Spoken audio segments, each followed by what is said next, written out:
Colors in Arcane matter more than you might think. They serve as part of the visual storytelling. They are part of the narration. They even reveal more than we are specifically told through the pages of the script. In fact, you could probably easily watch this show with no sound whatsoever and still, based on the palette that's been used, understand much. Some colors introduced in the show symbolize character traits, their overall approach. Some tell us more about the areas that we're in, even local customs and ambience. Some are there just for the visual sake, and some are actually part of the story itself, often serving as foreshadowing. Now I want to have a look at these and decode their intended meaning. There's lots of interesting stuff ahead, so let's start big and go small. Most obvious color distinction that we are presented with is the one regarding Piltover and Zaun, the upper and the undercity. And that's where we should start off. The city of Piltover is filled with vibrant, lively, fresh colors. Shades of green, blue, gold that clearly symbolize wealth. We are told here that this is a luxurious area where rich people live, where rules are followed, where there's no pollution. Zaun, on the other hand, is all about dimmed, bland, almost decadent shades, often fluorescent ones, especially around the clubs, brothels, where the sinful part of Zaun is located. There's not much light in the undercity and it shows. There's mines, industry that creates fumes and toxic waste, which overall influences the way Zaun looks, limits its direct sunlight access. Piltover is free of such waste, free of pollution, therefore you can see the color of the sky, both its flora and fauna are alive. These colors are also very much noticeable when it comes to both the upper and the undercity inhabitants. Piltovians wear bright colors, and if they are wealthy, also ones that represent their social status, especially when it comes to the council itself. Almost every council member wears clothing that includes golden elements, clean white like Mel, navy blue or crimson indicating their power. It's all about clean colors around the council, visually suggesting they are not holding themselves accountable for any deaths that might occur in the undercity due to their lack of actions. Whatever is going on down there, it's not on us. Look at us, we are very clean. In the meantime, Zoners wear clothes that are far from distinguished. They're rather soiled, far from the upper city's glamour. They fit their surrounding more. An exception from your average Piltovian's look is actually Caitlyn. Caitlyn Kerman, despite her family's wealth, wears an enforcer uniform in the shades of navy blue and gold, official colors of Piltover. However, upon her trip to the undercity with Vi, she changes her clothes and she starts wearing, ironically, violet, dimmed shades to not only fit in, but to also visually let us know she's gonna understand the other side. She's gonna walk in their shoes to eventually be able to realize what the situation in Zaun truly looks like. So later on she can pass this on to the council. Main colors that represent Caitlyn, however, are tones of blue. Her eyes are blue, which stand for kindness. Caitlyn visually is supposed to be Vi's opposite, everything that Vi is not. She's also supposed to complement her visually.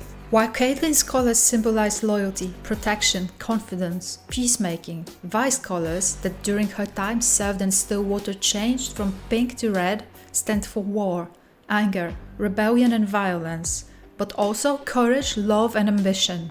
Means that Vi had to reach for in order to survive her time in prison. Blue and red stand on opposite sides, just like Caitlyn and Vi supposedly, like yin and yang. If you think about it, Caitlyn and Vi, through understanding each other's position, each other's worlds, are a change to come. And if you mix red and blue together, you actually get pink. Arcane most important color is pink. Pink stands for change, conversion, revolution. Jinx, through majority of season 1, goes back and forth between her used-to-be identity Powder and her current self. She visually is, or as a matter of fact always was, a mix of pink and blue. Her nails are pink and blue. Her clothes are a mix of both these colors even when she was still just a child, symbolizing the fact that there was already a very dangerous fight going on within her.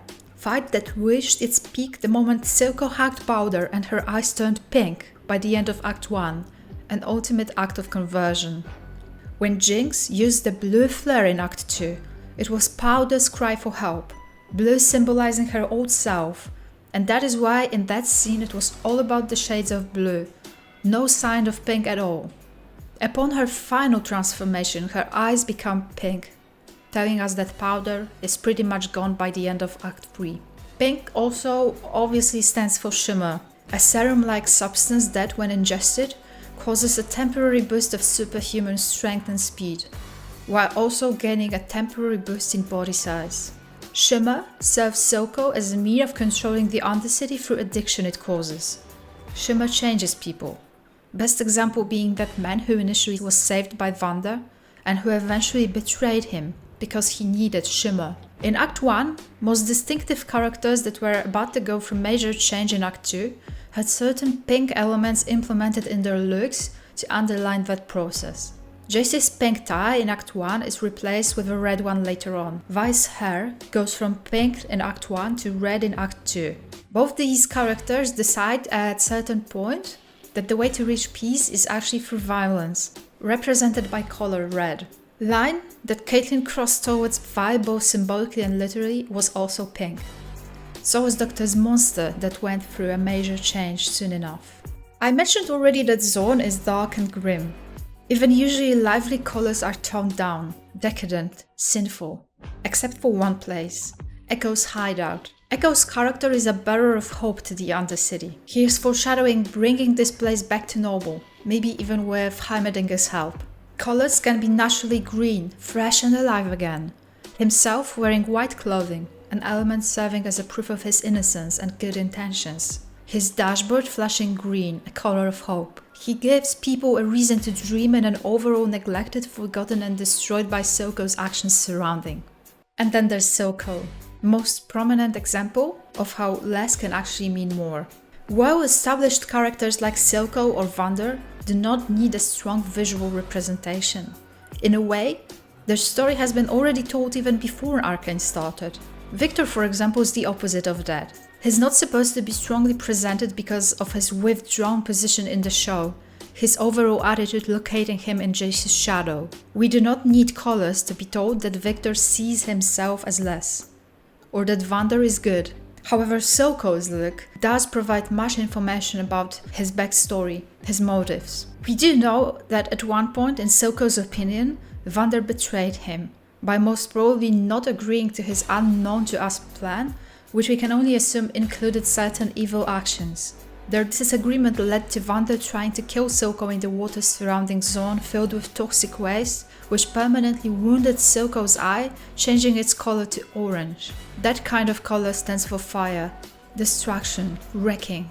It's the very same color that we saw in the first scene of the show when Vi and Powder's parents died, causing Vander to remove his gloves and forsake the path of violence. Silco's eye resembles Sauron in Lord of the Rings.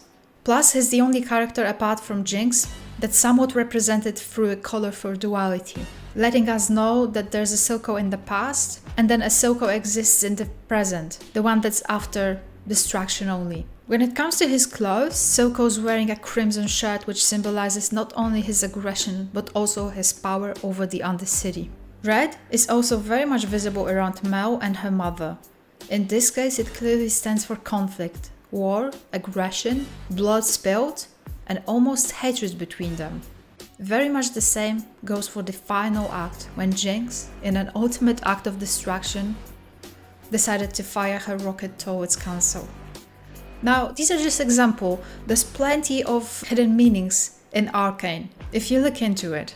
But also some colors are just there to make it look beautiful visually. Let me know your thoughts, let me know what you noticed when it comes to colors. Like I said, these were just brief examples. Thank you so much for watching. Do check out my other Arcane video essays. Stay safe, guys. This was Ola from Stoke Me O channel. Bye.